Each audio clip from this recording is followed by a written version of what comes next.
Learning Vim is a waste of time because programming is such a huge field and there's so many different parts of it you can dive into and optimize. And if you spend all your time optimizing the stuff that's facing you, you're basically no better than someone who spends all their time configuring Linux. Maybe that is who you are. Maybe you're the type of person who rices all day. And that's just kind of sad, like you're lost in the sauce, I guess, and it's become just an isolationist hobby where there is actually like no end product, no anyone in your life can get anything out of. You're not making money, you're not improving the world much beyond just tweaking stuff that you know how to tweak, and it's just kind of a cope for the rest of your life that you can't control. Same thing for Vim. I think it's a little bit, most of the time, better, but that also makes it more insidious because it helps you improve your workflow. It makes you work faster, more so than writing Linux, which is for appearances. It lets you work on things faster, right? But the problem with that is it's kind of addictive. It'll like suck you into keep trying to improve how you improve. You'll try to improve your workflow faster and faster, and it just wastes all your time if that's all you're doing and you're never actually doing the work. And there's probably some split of that. Maybe you spend 30% of your time doing work, but 70% just like going deep into productivity rabbit holes and Vim and stuff. And it's just, the main focus of this video, I guess, is Vim, so I'll keep it on that, but you can waste all your time focusing on something like that.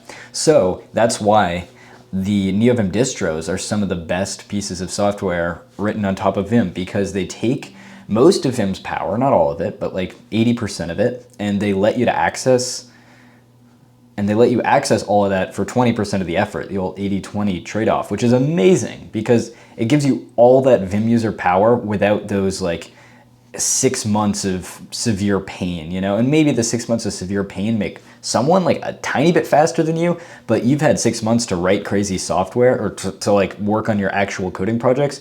That probably gave you more of an edge over them just as being a better developer. So you're probably just ahead of them objectively. Maybe not, this is all fuzzy, this is all like hypotheticals, obviously, but that extra time you didn't have to spend learning all the nitty-gritty stuff. Same thing for VS Code, because it's basically like, I don't know, most of the speed out of the box, but I think a better example is like Helix or Cocoon or Zed or something like that that just comes pre-configured. It has like the Vim bindings, it has the 90% or the 80%, I guess, of what you need. And those extra things, you can maybe work them in there, but you know deep down that's not what you want to work on.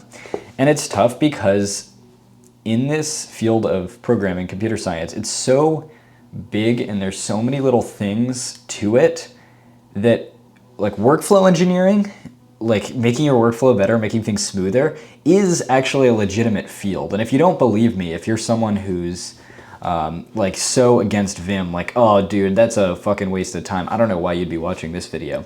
But think about this, like, is the creator of Vim, Bram Moonlander, is he a bad developer? Someone gave me that example recently and that blew my mind. Like, if you hate people who configure their workflows all the time, is he a bad developer?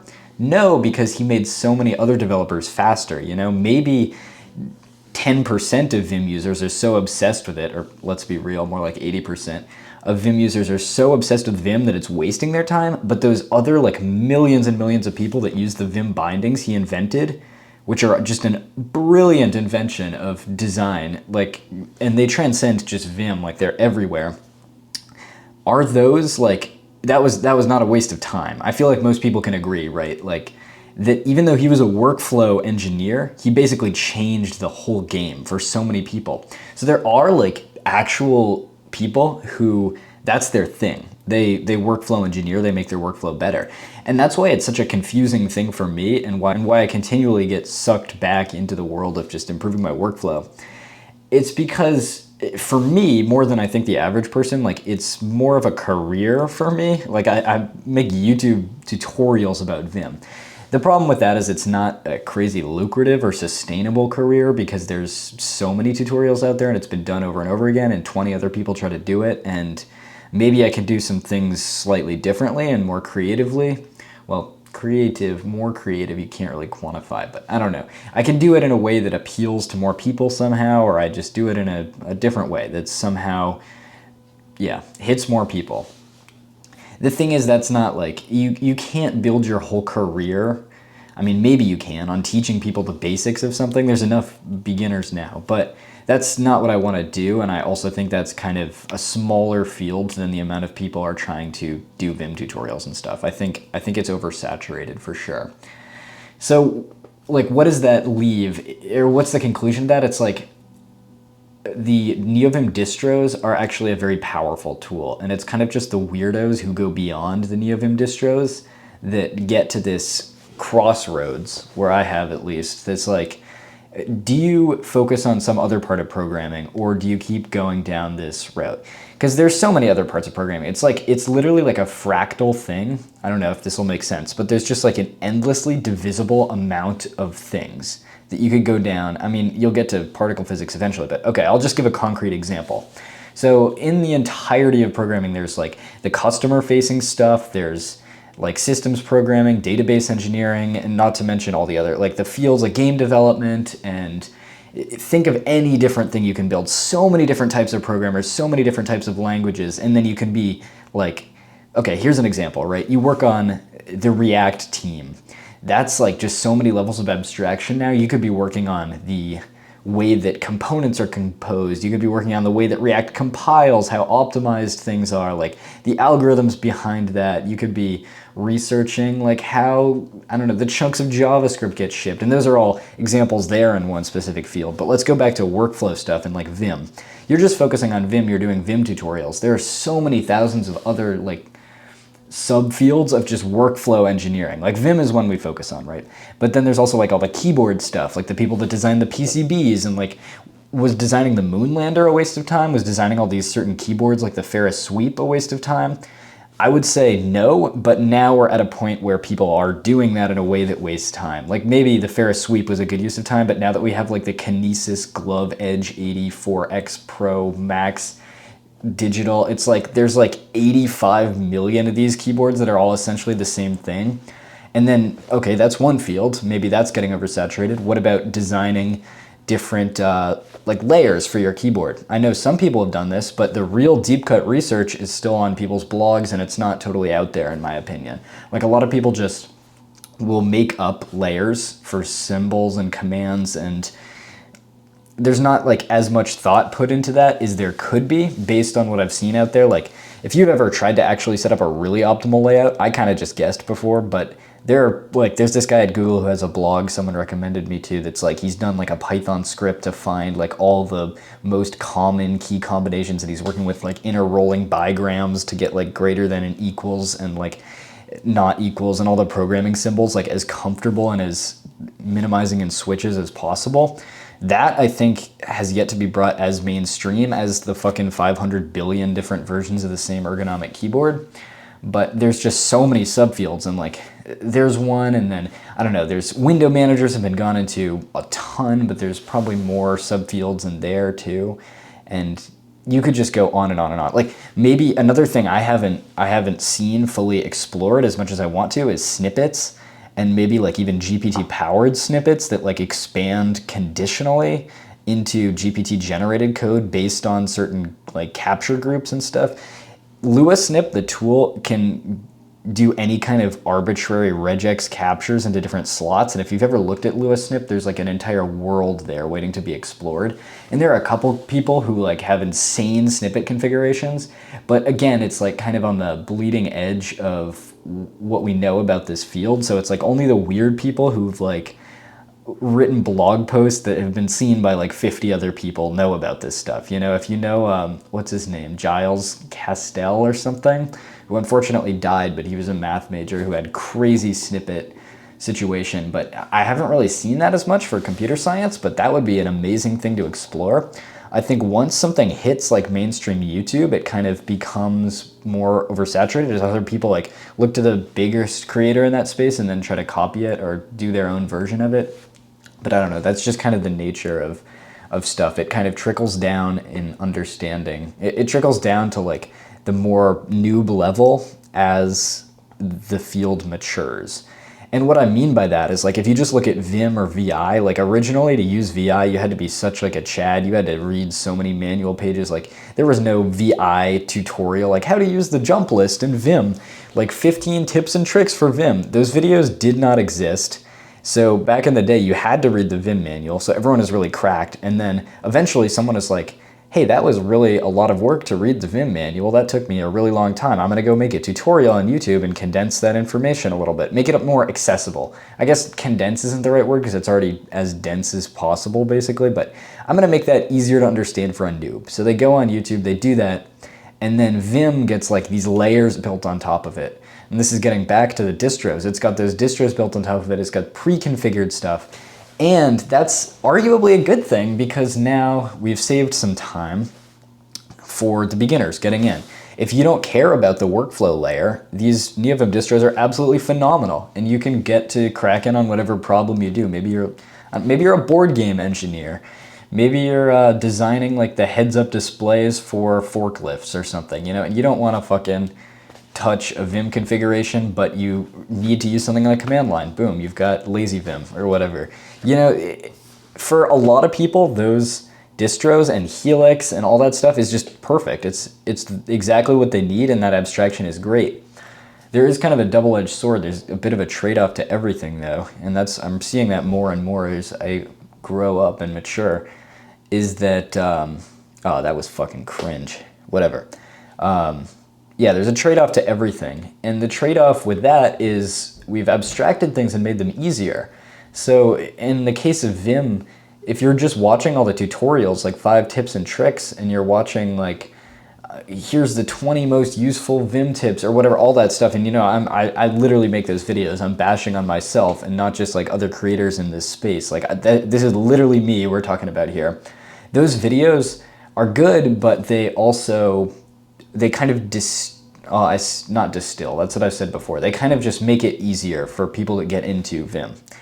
Whereas if you just read the manual, you know, you would be a lot better of a programmer. And this, in my opinion at least, this kind of gets down to another video I said where you should just do hard things. Like the other day I was just out of boredom, like reading the Git manual. Like I was like, I'll just fucking read Git commit or Git add, you know, one of the basic ones. Cause like, maybe I understand this, but I'm using LazyGit. I've abstracted it all away. I want to understand it at the deep level. So I went and read that. And there's so many things that I didn't know about Git add, all these abilities it has and all this stuff. And I finally understood what a detached head state is and how that stuff works. And like, I only read that manual for like, I'm getting ahead of myself here. I read it for like 5 minutes, right? When people hear that, like, oh, you read the Vim manual? Oh, I could never. It's like, you're chugging through that stuff and it's like, that's fucking hardcore, man. You're just sitting there and you've got so much willpower. This is the type of dude who just reads textbooks for fun.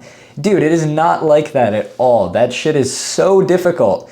It's so hard to read the Vim manual or Git manual. It's fucking boring and so hard to focus on. I read that for 5 minutes and I started zoning out, and then some girl texted me or something and I completely like lost interest in the Git manual. But just in those 5 minutes of not watching YouTube and just reading a Unix manual, just in that like unfocused little bit, there were like 6 flags that wow, that's an amusement park. That lined up weirdly.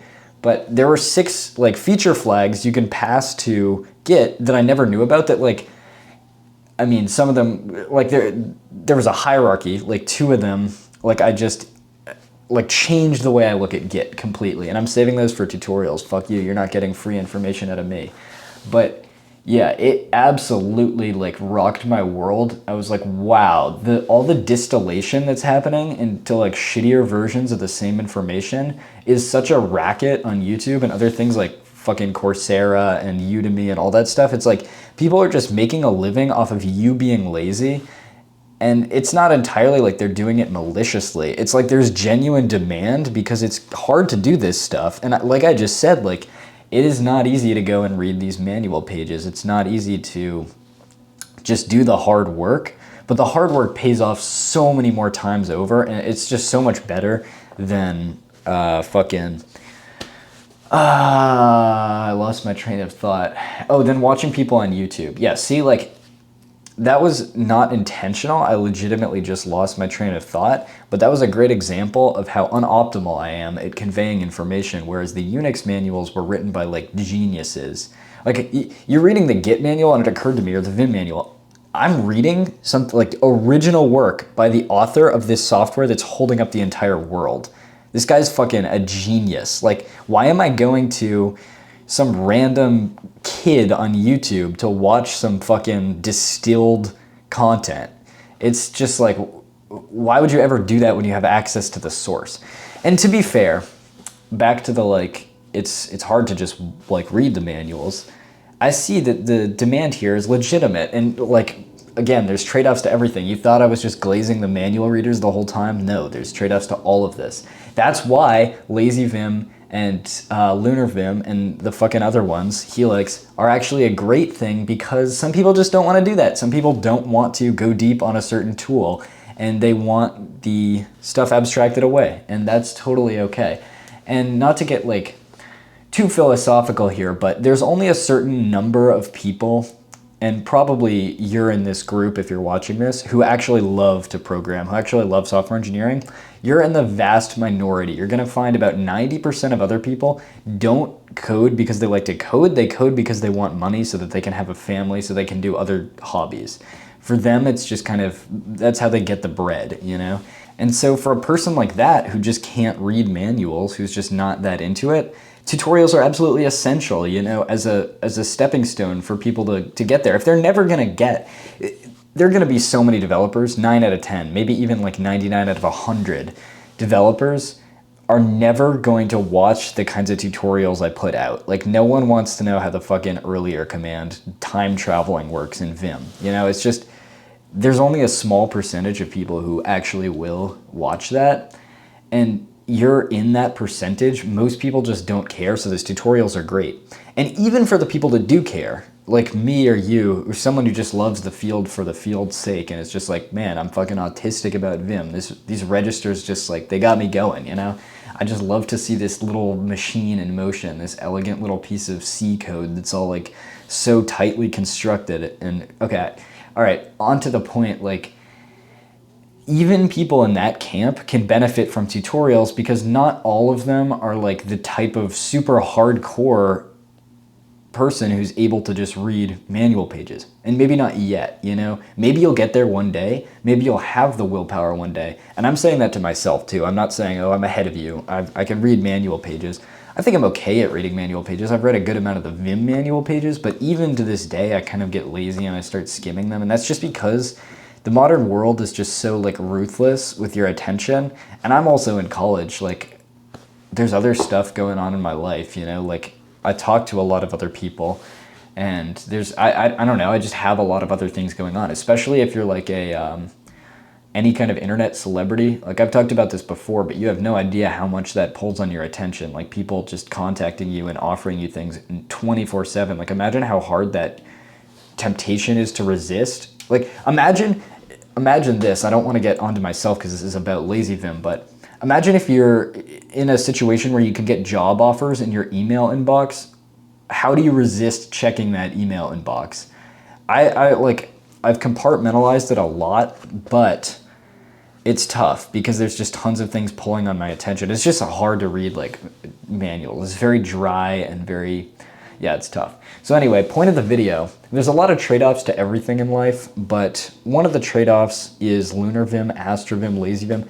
Nothing wrong with that at all. If you see that as a tool to get you to the different kind of development you want to do. There is a problem with it, I think, if you just want to say that you're a Vim user, because you're not a real Vim user in that case. You're just not. And you can't even have beef with Emacs. You're not even allowed to hate them. That's reserved for real Vim users like me. I use Vim and I'm actually not even going to use NeoVim anymore. I'm going back to VI just so I can really get the OG Emacs hating back on the table. So yeah, it's only an issue if you're fake and performative, but otherwise it's completely fine. And yeah, that's about it for this one. I tried to make that a joke kind of, but I don't know, it fucking fell apart. God damn it.